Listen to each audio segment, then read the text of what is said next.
Hello বন্ধুরা, আমি রবিন আর এখন কথা বলবো হইচই অরিজিনালসের সিরিজ একটা, যার নাম ভূত তেরিকি। তো এই ছবিটা একটা হরর কমেডি ছবি হতে চলেছে এবং তারই ট্রেলার আজকে রিভিউ করব। তো এই ছবিটা কিন্তু একটা ফুল মশালা ছবি হতে চলেছে। তো এর মধ্যে আমরা সব রকম এলিমেন্ট কিন্তু পাবো, যেরকম ভৌতিক এলিমেন্ট একটা থাকতে চলেছে, তার সাথে কমেডি এবং তার সাথে একটা মজার ব্যাপার কিন্তু থাকতে চলেছে এই সিরিজে।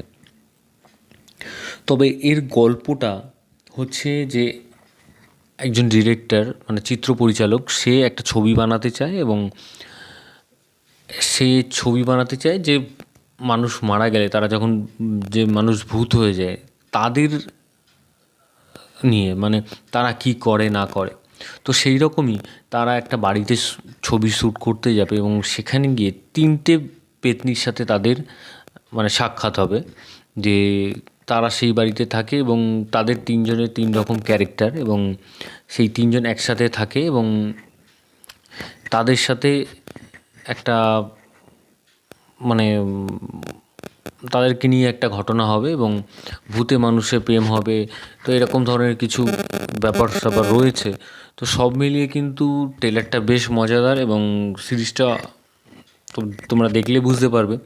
তো খুব ভালো লাগছে এবং অভিনেতা অভিনেত্রীরা বেশ ভালো এবং কিছু কিছু ডায়লগ আছে যেগুলো কিন্তু মজাদার। এবং তার সাথে আমরা এখানে মানে ফুল মশালা যাকে বলে, মানে সব রকম মেশানো একটা সিরিজ দেখতে চলেছি। যে কোনো একটা ভৌতিক ব্যাপার, একটা গা ছমছমে ব্যাপারও থাকবে, তার সাথে কিন্তু একটা কমেডি থাকবে এই সিরিজের মধ্যে। তো আমার বেশ ভালো লেগেছে ট্রেলারটা। তো দেখা যাক সিরিজটা কীরকম হয়। তো ভিডিওটা তোমাদের যদি ভালো লেগে থাকে তোমরা কমেন্ট সেকশনে কমেন্ট করে জানিয়ে দাও এবং সাবস্ক্রাইব করো চ্যানেল পে বাংলা পিবি এবং বেল আইকনে ক্লিক করতে ভুলো না। বেল আইকনে ক্লিক করলে তোমরা সব রকম নোটিফিকেশন পেয়ে যাবে। ধন্যবাদ।